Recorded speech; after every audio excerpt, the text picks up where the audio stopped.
Bonjour et bienvenue à tous dans notre atelier. Je vous propose aujourd'hui quelques bons conseils qui vous permettront, j'en suis sûr, d'améliorer la qualité de votre écoute. Je ne sais pas si vous avez remarqué, mais à l'école, on nous apprend à parler, à lire, à écrire, à compter, mais en dehors du silence, on ne nous enseigne rien pour écouter. Aussi, avant d'aller plus loin, regardons déjà comment nous pourrions mesurer, évaluer pour chacun d'entre nous la qualité de l'écoute que nous portons à une ou plusieurs personnes qui nous parlent. Je vous propose comme image un thermomètre qui, avec toute une série de gradations, va de être centré sur soi vers être tourné vers les autres.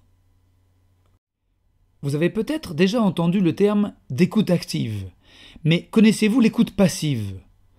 De même, par abus de langage, entendre et écouter sont souvent utilisés l'un pour l'autre. Et que dire de la nuance entre l'empathie et la compassion? Mettons tout cela au clair. Le point le plus bas de notre thermomètre est le fait de percevoir un son, c'est-à-dire entendre. Entendre ne nécessite pas forcément d'attention, c'est simplement le sens de l'audition qui fonctionne. Entendre, c'est percevoir par le sens de l'ouïe. Légèrement mieux en termes d'écoute, nous trouvons l'écoute passive. Je suis présent, mais je manifeste peu de réaction. Nous voici à présent au niveau de l'écoute active. Nous y voyons des signes d'approbation, de la prise de notes, de la reformulation, bref, de l'interaction entre toutes les personnes. La confusion la plus fréquente se fait à présent entre l'empathie et la compassion. Pratiquer l'empathie, c'est s'approprier la problématique, les contraintes de l'autre. La compassion va plus loin.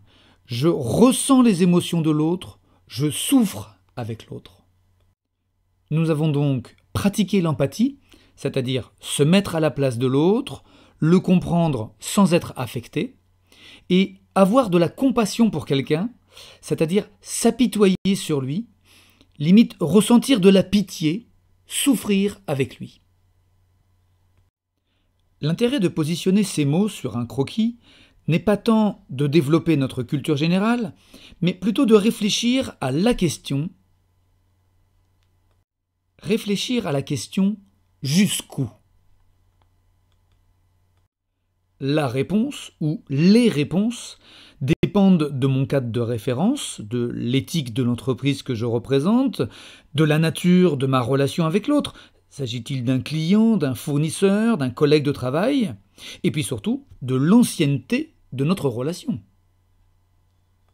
Vie professionnelle ou vie personnelle, il est clair que nous devons être capables de pratiquer régulièrement l'écoute active. Sur notre prochaine vidéo, nous vous proposons 9 leviers pour développer votre écoute active. N'oubliez pas de nous retrouver sur notre site Cofiged, sur la chaîne YouTube, les réseaux sociaux, et puis surtout, sur nos différents modules de formation, à distance ou bien en face à face. Alors je vous dis à très vite.